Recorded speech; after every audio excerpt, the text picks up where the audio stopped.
You've got your OpenMediaVault 8 installed, but what if you want to go to that next level? What if you want to add groups and shared folders for those groups and extra users and all those things? We're going to look at exactly that kind of scenario in this video. Let's go. All right, the first thing we need to do is add shared folders. Let's get into that process. We're at our OpenMediaVault, we log back in.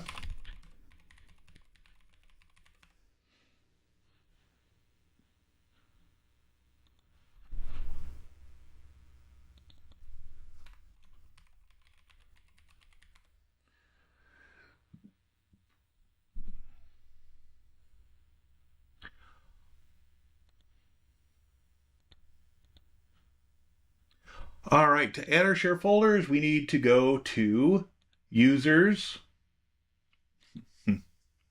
Take Two. To add our share folders, we need to go to Storage and Shared Folders, and we're going to add a shared folder for each of our groups. So one extra thing I want to point out here is you can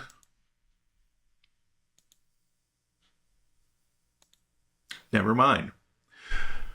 To add our shared folders, we'll go to the plus icon for add, and we'll add our first folder, HR.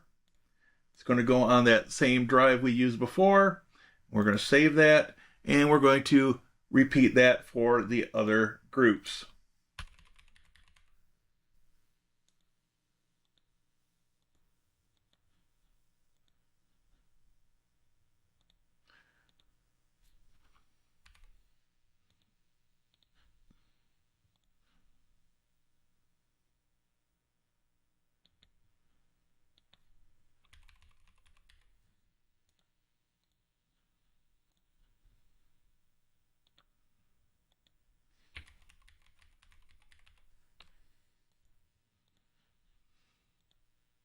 All right, we've added the last of the groups.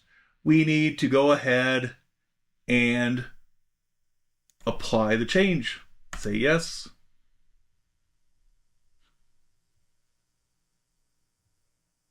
And that gets us our shared folders.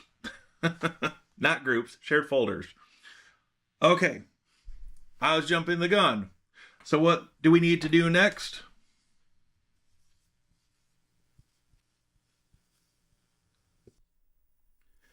We need to add groups.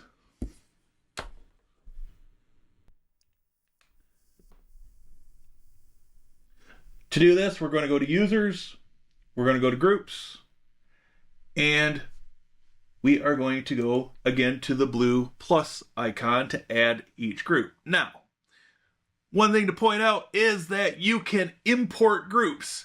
There is documentation on this, link below. Take a look at it. It's not difficult. For this demonstration, we're going to add them manually. And this is going to mimic the shared folders. So we're going to say create. We're going to say HR.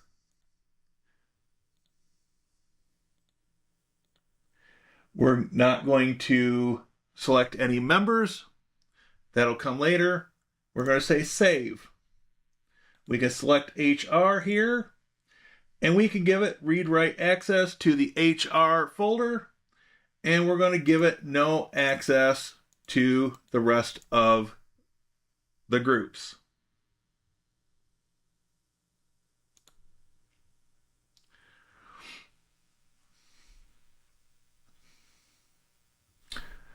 And we'll apply that.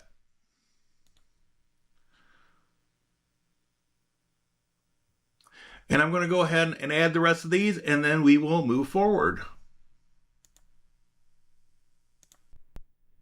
And just like that, we've got all of our groups added. We can go ahead and check that off our list.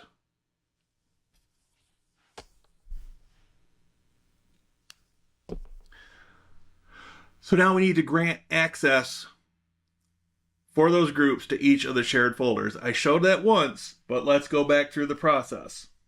We did it for HR, as you can see. Go back to groups. We're going to go to finance in the blue folder, and we are going to give it proper access to each of the folders and save it. Repeat the process for your other groups. So IT, management, we're going to give them no access to our demo folder, but they'll have read only to everything except for the management folder, which they'll have full access to. And then research and dev, again, they only need access to their own folder. Once you've applied these, we'll go ahead and click the yellow check mark to apply the changes, and we have successfully finished the next task. We've granted access. Great, we're trucking along and making some good progress. Now we want to add users. We'll come here to users, and we're going to say, we're going to hit the plus.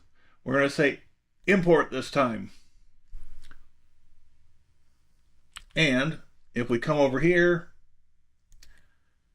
open our import file and copy what's in the file,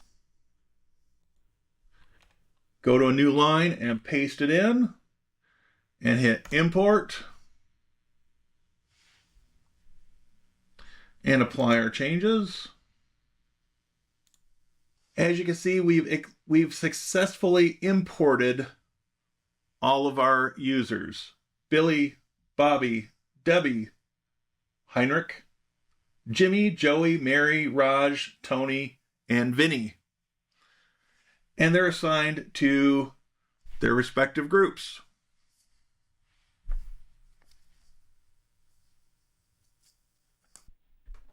And just like that, we've completed the process of adding our users.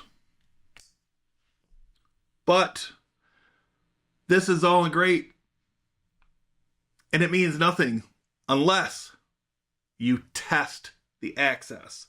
Now, we're not going to go through testing every single user to make sure they have proper access. We're going to do a spot check. So let's come over here. We're going to close our text editor, and we're going to say connect to server, and 58 is not our server. 157 is. We're going to say connect, and it's going to ask us for a username and password. We're going to say Vinny, and we're going to connect with Vinny. There is a problem connecting to your server. The share does not exist on the server. Okay, well, maybe we missed a step. Take a look here. Vinny, we'll go to folders, and what did we miss? Hold that thought. I figured out what I forgot. I neglected to go back to the share screen and add each of the shares for those shared folders. So once we do this and apply it, we should be able to connect to our OpenMediaVault. Give this a moment, and we'll try this again, and we'll say Tony, and sure enough, we are connected to the IT share. If we go here and we say management, connect, share does not exist. Well, let's look back here.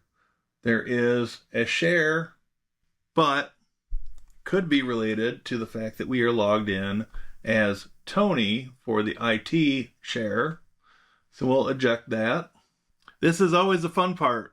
The part where you have to troubleshoot. Even the best of us that have been using OpenMediaVault for over a decade still run into issues. So don't feel the least bit bad if you should encounter something like this.